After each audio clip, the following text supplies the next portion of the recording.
Mga idol, totoo nga ba ang mga usap-usapan tungkol sa mga puting van na nangunguha daw ng mga bata? Tara po, talamin po natin. Disclaimer lang mga idol, for today's video, gumawa po ako ng content na ito hindi para takutin kayo. Bibigyan ko po kayo ng awareness at gagamitin ko po ang platform na ito dahil alam ko pong marami pong mga bata ang nanonood ng mga videos ko. Tapusin niyo po ang videos para mapakinggan ang storyang ito, okay? Matagal na nga po itong usap-usapan at matagal na din po itong ginagamit na panakot ng mga matatanda sa kanilang mga apo o kanilang mga anak na wag daw pong lalabas ang mga bata tuwing gabi. At baka daw po, bigla na lang pong sumulpot ang puting van na nangunguha ng mga bata. Alam niyo ba mga idol na totoo po ito?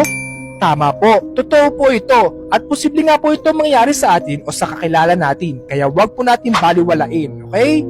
Meron na nga po napabalita na meron po isang 7 taong gulang na bata ang kinidnap daw po ng puting van at pagbalik daw po ng batang ito, tinanggalan na po pala siya ng lamang loob. Grabe mga idol, nakakaawa naman yung bata. Grabe. Alam niyo ba mga idol, nung una po, kwento-kwento lang po ito ng mga matatanda sa kanilang mga apo o sa kanilang mga anak. Lalo na po kapag yung bata ay malilikot, ginagawa lang po nila itong panakot. Pero, yun pala ay posible talagang mangyari sa totoong buhay.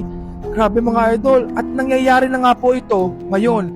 Ang kwento po dito mga idol, ayon po sa mga pulis, kaya daw po nangunguha ang mga kidnappers ng mga bata ay para tanggalin daw po ang mga lamang loob ng mga ito at para ibenta daw po ito sa mga mayayaman na merong sakit. Tama po, ang tawag po sa kanila ay sindikato. Kapag kayo po ay natakip, is either daw po pagtrabahuhin kayo o tanggalan daw po kayo ng laman loob para ibenta po sa mga may sakit na mayayaman. Ay mga idol, hindi lang po ito para sa mga bata kung kayo po ay mga teenager, adults o kahit sino pa man, basta po kayo ay healthy, hindi pa rin po kayo ligtas at mag-iingat po kayo palagi mga idol, okay? Ay mga idol, sa mga magulang po dyan, sana po lagi po tayo nakatutok sa ating mga anak at wag na wag po natin pababayaan mag-isa lamang po ito sa karsada o kahit saan man, okay? At sa mga teenagers po dyan at sa mga estudyante na minsan ay umuwi po sila mga solo lang o mag-isa, sana po ay maging alisto po tayo mga idol. Maging alisto po tayo, piliin po lagi natin sa mga mararaming tao, sa mga taong pwede po natin mahinga ng tulong kapag nangyari po ito, yung makakasigaw po tayo at marami pong tutulong, yun mga idol. Maging alisto po tayo. Kung pwede po, umiwas na lang din po tayo sa mga hindi po natin makakilala. Yan, hindi po natin kakilala katulad ng mga sasakyan na hindi natin kakilala. Layuan na lang po natin para safe po tayo. Mga idol?